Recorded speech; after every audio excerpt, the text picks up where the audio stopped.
Yes, sir. Shit, I'm deaf. Na metade dos anos 80, dois atores estavam ascendendo em Hollywood com uma energia surpreendentemente parecida. Ambos transmitiam calor humano, ambos interpretavam o cara simples, gente como a gente, o vizinho gente boa. Ambos pareciam incapazes de ser qualquer coisa além de genuinamente simpáticos na tela. Os nomes deles eram Tom Hanks e Steve Guttenberg. Hoje, um deles é considerado um dos maiores atores da sua geração, com 2 Oscars e um status absoluto de primeira grandeza em Hollywood. O outro simplesmente desapareceu das telas de cinema em meados dos anos 90. Eles tinham o mesmo apelo, oportunidades parecidas e potencial semelhante, mas havia uma coisa que Steve Guttenberg se recusava a fazer, uma linha que ele nunca quis cruzar. E esta é a história de como essa decisão moldou todo o resto. Steve Guttenberg cresceu em Long Island. Ainda adolescente, descobriu a vontade de ser ator, mas ele mesmo admitia que não era um talento natural. Havia garotos muito mais carismáticos do que ele. Ele disse isso mais tarde. Nos espetáculos da escola, ele ficava com papéis secundários, aprendendo o ofício, observando os bastidores. Ele conseguiu um pequeno papel em uma produção off-Broadway de O Leão no Inverno e passou um verão na Juilliard, estudando com John Houseman. Mesmo assim, ele dizia: "Eu acho que no final é sorte ser escolhido", e essa palavra sorte se tornaria recorrente na vida dele. Ao seu lado estava o pai, Stanley, um ex-ranger do exército da 82ª Divisão Aerotransportadora e Policial de Nova York, um homem que poderia ser intimidador, mas escolheu ser o oposto. O pai dele não foi próximo ao avô dele, lembrou Steve mais tarde. O avô era frio, não era de abraços e nem de carinho, então o pai dele fez questão de ser diferente. Stanley era um pai presente, sempre em casa no fim do dia, nunca saía para beber com seus amigos.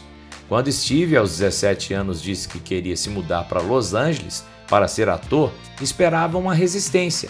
Mas na manhã seguinte, o pai dele sentou na beira da cama e disse apenas: "Boa escolha. Vamos ver o que acontece agora. Isso é a vida. O que vem depois, só Deus sabe." Em 1976, recém-saído do ensino médio, Steve fez a mudança. Chegou a Los Angeles com $300, salame feito pela mãe e a maleta do pai. Os pais deram a ele 2 semanas para tentar conseguir um trabalho, e ele conseguiu. Em menos de 2 semanas, fechou um comercial do Kentucky Fried Chicken, contracenando com o próprio Coronel Sanders. Mas Guttenberg não parou por aí.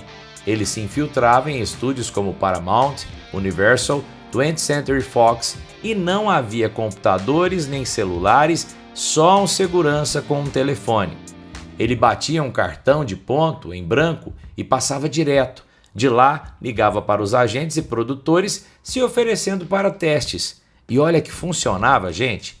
Conseguiu pequenos papéis, como em um filme para a TV chamado Something for Joel, de 1977. Depois, o protagonista em The Chicken Chronicles, uma comédia adolescente que fracassou. Mas ele continuou trabalhando, conseguiu um agente, até que um dia esse agente ligou com um papel que mudaria tudo. The Boys from Brazil, um thriller baseado no livro de Ira Levin. Aos 20 anos, Steve Guttenberg contracenava com Laurence Olivier, Gregory Peck e James Mason. Ele disse: quanto mais bem-sucedido o ator, mais gentil é ele. Esses 3 eram monstros do cinema e foram incríveis com ele. Steve não estava construindo apenas uma carreira, mas uma filosofia.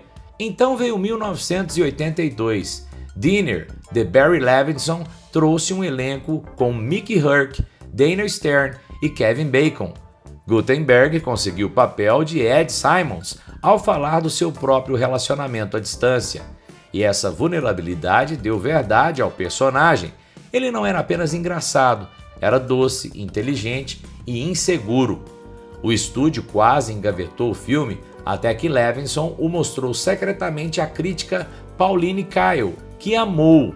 Um desses momentos mágicos em que um crítico muda o destino de um filme.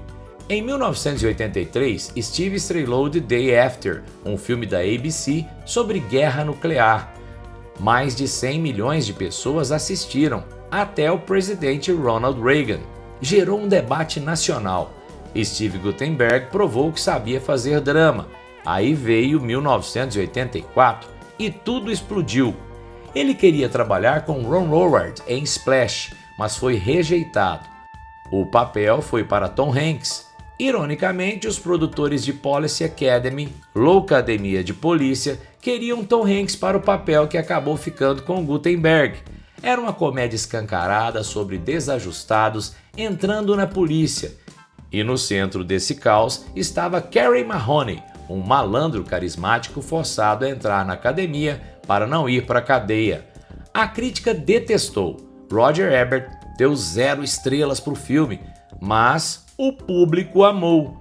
Loucademia de Polícia foi o 6º filme mais lucrativo de 1984 e virou uma franquia. Guttenberg recusou Ghostbusters, Os Caça-Fantasmas, para fazer Loucademia de Polícia. Voltou para as sequências, mas saiu no momento certo para não ficar preso ao personagem. Em 1985 veio Cocoon, um filme sobre idosos que recuperam a juventude. Steve interpreta um capitão de barco que se apaixona por um alienígena. Ao lado de lendas de Hollywood, ele se saiu muito bem. O filme foi um sucesso e ganhou 2 Oscars. Em 1986 veio Short Circuit e Steve se tornou ídolo de uma geração. Number 5 is Alive. Crianças queriam o seu próprio Johnny Five. Para ele, no filme Short Circuit, O Incrível Robô, o filme pertencia ao Johnny Five. Ele era como se fosse um ator coadjuvante. E no centro estava Newton Crosby, um gênio bondoso. Em 1987 veio o auge. Primeiro, The Bedroom Window, um thriller sombrio e sensual. E depois, Three Men and a Baby, ou 3 Solteirões e um Bebê, o filme mais lucrativo do ano. Steve Guttenberg era oficialmente uma estrela. E dentro desse grupo, Steve Guttenberg sempre era o cara nervoso, o cara legal, o sujeito que mantinha tudo funcionando. Havia nele uma imagem de bom moço, limpa, correta e o mais importante, não era algo fabricado. Aquilo era de fato quem ele era.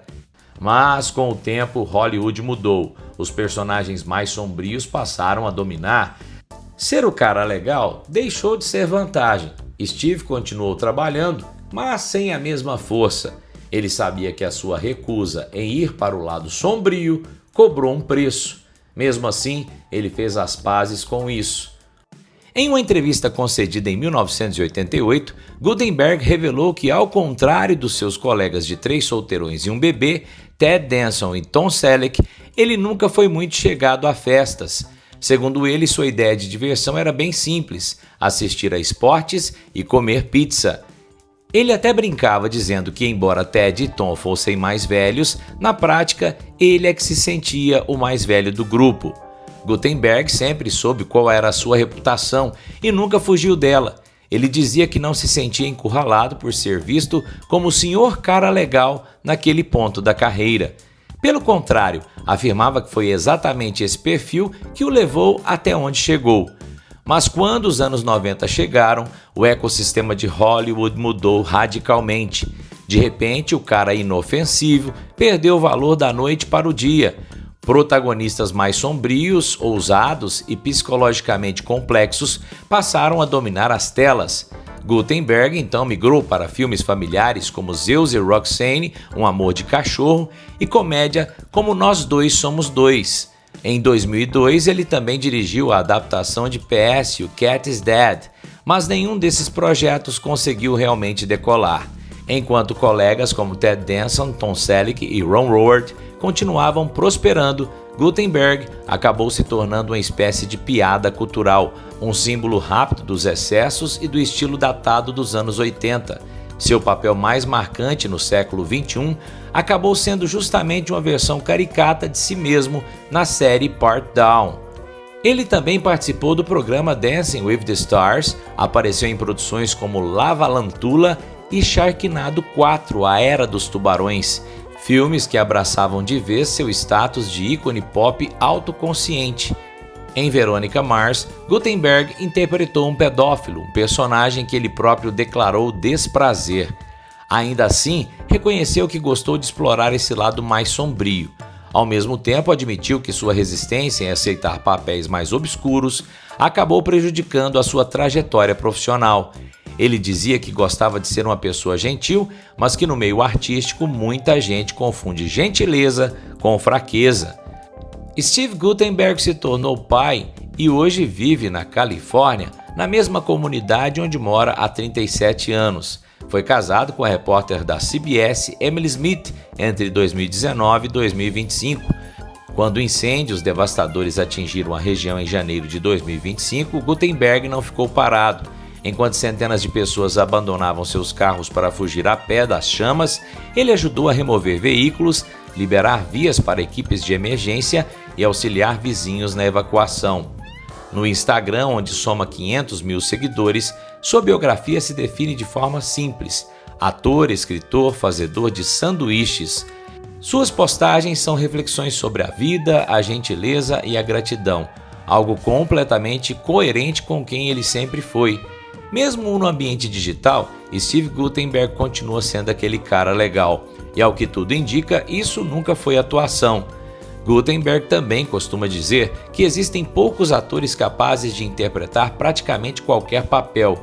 Ele acredita, por exemplo, que Tom Selleck poderia ter sido Indiana Jones e lembra que O Silêncio dos Inocentes foi originalmente pensado para Gene Hackman. Para ele, um grande personagem continua sendo grande independentemente de quem o interprete.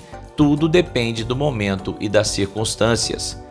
Com o tempo, Steve Guttenberg fez as pazes com a instabilidade da fama. Ele reconheceu que sua ascensão foi fruto tanto do talento quanto de sorte, estar no lugar certo na hora certa. Esse entendimento o libertou.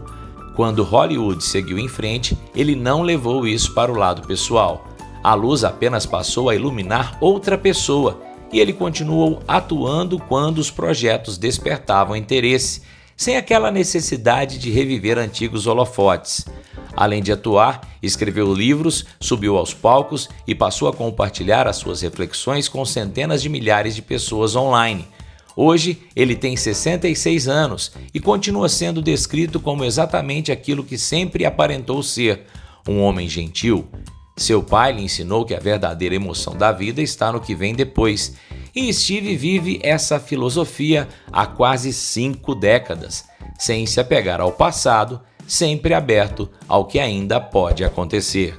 E você, o que acha do ator Steve Guttenberg? Gostava dele nos filmes?